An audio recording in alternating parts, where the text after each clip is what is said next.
السلام علیکم ورحمۃ اللہ وبرکاتہ۔ بسم اللہ الرحمن الرحیم۔ عزیز طلبہ، تفسیر کے آج کے سبق میں ہم قل من رب السماوات والارض سے پڑھنے لگے ہیں۔ توجہ کیجیے۔ اعوذ باللہ من الشیطان الرجیم، بسم اللہ الرحمن الرحیم۔ قل، آپ پوچھیں، کہہ دیں، پوچھیں، دونوں معنی یہاں آگے کے ترجمے کے مطابق یہاں کیے جا سکتے ہیں۔ من رب السماوات والارض، کون ہے آسمانوں اور زمینوں کا رب؟ قل اللہ، کہہ دیں اللہ۔ قل، آپ فرمائیں، افتخذتم، کیا تم بناتے ہو، من دونہ، اس کے سوا، اولیاء، حمایتی، لا یملکون، وہ بس نہیں رکھتے، لانفسہم، اپنی جانوں کے لیے، نفعاً، کچھ نفع، ولا ضرراً، اور نہ نقصان۔ قل، کہہ دیں، هل یستوی الاعمی، کیا برابر ہو سکتا ہے اندھا، والبصیر، اور دیکھنے والا، ام هل تستوی الظلمات والنور، کیا برابر ہو جائے گا اندھیرا اور اجالا، یا الظلمات جمع ہے اندھیرے اور اجالا، ام جعلوا، کیا وہ بناتے ہیں، للہ، اللہ کے لیے، شرکاء، شریک، خلقو، انہوں نے پیدا کیا ہے، کا خلق ہی، اس کے پیدا کرنے کی طرح، فتشابہ الخلق، تو مشتبہ ہو گئی پیدائش، علیہم، ان پر۔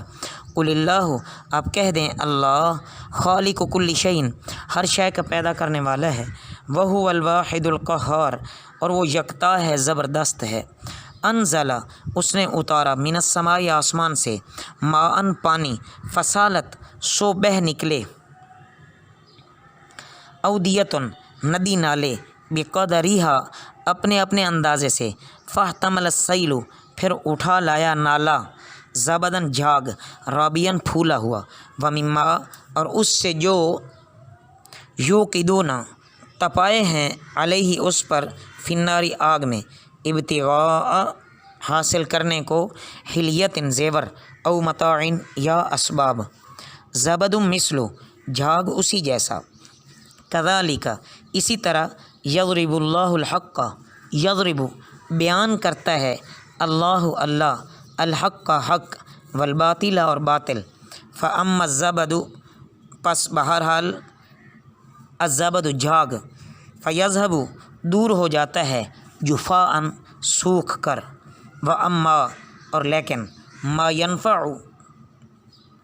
جو نفع پہنچاتا ہے، الناس، لوگوں کو، فیمکث، تو ٹھہرا رہتا ہے، فی الارض، زمین میں، کذالک، اسی طرح، یضرب اللہ الامثال، اللہ بیان کرتے ہیں مثالیں۔ عزیز طلبہ، اللہ رب العزت یہاں یہ فرمانا چاہتے ہیں کہ اقرار کے بعد اس کام کا ماننا لازم ہوتا ہے۔ جب مشرکین مکہ، کفار مکہ اللہ کو مان رہے ہیں، اقرار کے بعد توحید کا ماننا تو ان پر لازم آتا تھا، اور شرک کے لیے کوئی معقول بنیاد نہیں بنتی تھی کہ شرک کو اختیار کیا جائے، لیکن اس کے باوجود بھی وہ لوگ اپنے شرک پر ڈٹے رہے۔ اللہ فرماتے ہیں، جگہ جگہ پوچھا ہے کہ نبی کریم صلی اللہ علیہ وسلم سے فرمایا کہ ان سے پوچھیں، زمین اور آسمان کا خالق کون ہے، رب کون ہے، رزق دینے والا کون ہے۔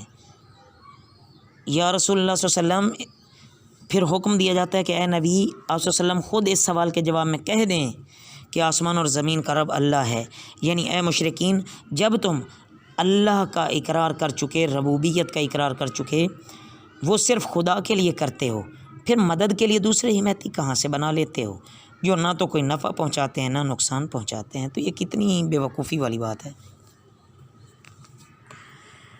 مومن اور مشرک کا فرق بیان کیا جا رہا ہے ایک مثال کے ذریعے سے۔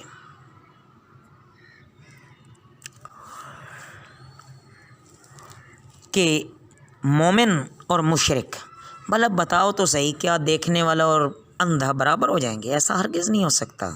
کیا اندھیرا اور اجالا برابر ہو جاتے ہیں؟ نہیں، ایسا ہرگز نہیں ہے۔ تو پھر سمجھ لینا چاہیے کہ مومن جو ایمان سے آراستہ ہو چکا ہے اور کافر جس کو ایمان والا نور نصیب نہیں ہوا، تو یہ دونوں بھی کبھی آپس میں برابر نہیں ہو سکتے۔ اللہ کے ہاں ان کے درجات بھی الگ ہیں اور معاملے بھی الگ ہیں۔ حق اور باطل کے فرق کی مثال کیسے بیان کی کہ ایک مثال تو یہ ہے کہ آسمان سے بارش برسی جس سے ندی نالے بہہ پڑے، اور ہر نالے میں اس کے ظرف کے مطابق پانی بہتا ہے، چھوٹے میں کم، بڑے میں زیادہ۔ پانی جب زمین پر چلا تو کوڑا کرکٹ اور گھاس وغیرہ پانی کی سطح پر بہال آیا۔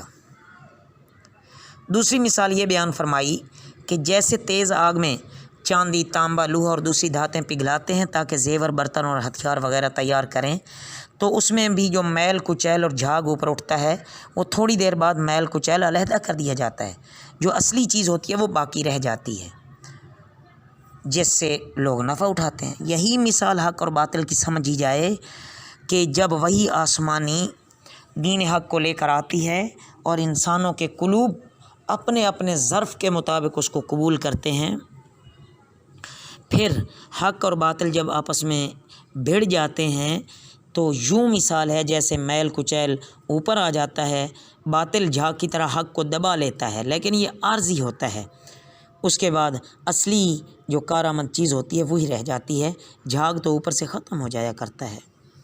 تو یہاں بھی یہی فرمایا کہ اگرچہ ناحق اور کفر کا چند روزہ تسلط ہو بھی جائے تو اہل ایمان کو شکستہ دل نہیں ہونا چاہیے، تھوڑی مدت کے بعد غلبہ حق کا ہی ہونے والا ہے۔ للذین استجابوا، ان لوگوں کے لیے جنہوں نے مان لیا، لربہم، اپنے رب کے حکم کو، یعنی الحسنی، بھلائی، والذین، اور جن لوگوں نے لم یستجیبوا، نہ مانا، لہو، اس کا یعنی حکم، لہو، اگر، ان لہم، یہ کہ ان کے لیے، ما فی الارض، جو کچھ زمین میں ہے، جمیعاً، سب کا سب، ومثلہ، اور اس جیسا، معہ، اس کے ساتھ، لفتدوا بہ، کہ فدیہ میں دے دیں اس کو، اولئک، وہی ہیں، لہم، ان کے لیے، سوء الحساب، برا حساب ہے، ومأواہم، اور ان کا ٹھکانہ جہنم، جہنم ہے، وبئس المہاد، اور بہت ہی برا ٹھکانہ ہے۔ عزیز طلبہ، یہاں یہ بیان فرمایا گیا ہے کہ جن لوگوں نے اللہ رب العزت کے فرامین کو مانا، اس پر عمل کیا، تو ان کے لیے ہمیشہ ہمیشہ کی کامیابی ہے، اور جن لوگوں نے نہ مانا اور اپنی ہٹ دھرمی پہ ڈٹے رہے، ان کا نتیجہ اور ٹھکانہ جہنم ہے، جو بہت ہی بری جگہ ہے۔